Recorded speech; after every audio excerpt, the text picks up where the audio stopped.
Heads up, this is a bit of a graphic video, but there's an important message here.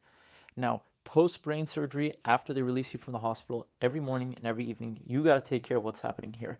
So what's happening here? Well, it looks a little bit of something like this. I got this nice little chunky meat that just kind of sticks to it. And as you can tell, I got a nice scar that goes just from here to here.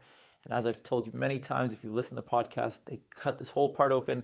They held this up. This nice bruised area is the skull that they cut out, removed, and then they started going deep into my brain to take out what they could.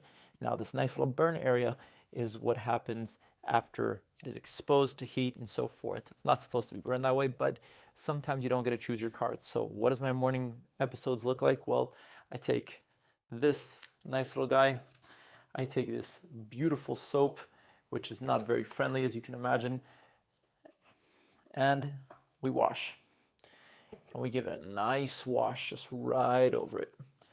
Now, again, one of the things I keep talking about is the difference between pain and suffering. Yeah, sometimes this hurts, sometimes this burns, sometimes it's a bit of a bloody process, but suffering is how you decide to deal with it. By the way, as you can tell, the skull is still fresh. Why? Because if I lift both my eyebrows, only one goes. It kind of looks like a rock. Now, why am I sharing all this with you? Well, first of all, let's finish the process, and then I'll share why it's related to mental toughness. After that, I take this very special and expensive material, and all you gotta do is put this right on, just like that. And last but not least, I gotta take this Band-Aid and apply.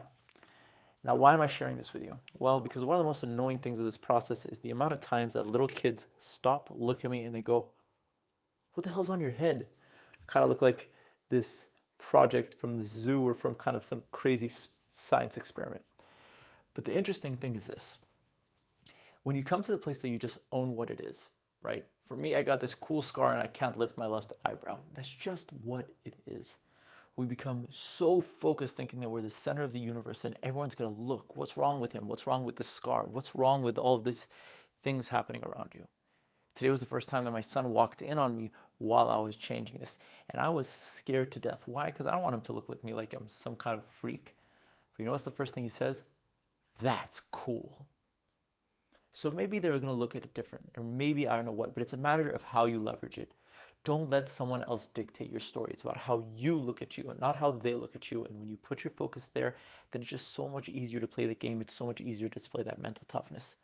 So this happens every morning, every night for a bit of time, but that's okay as long as you own your character. Have a great day.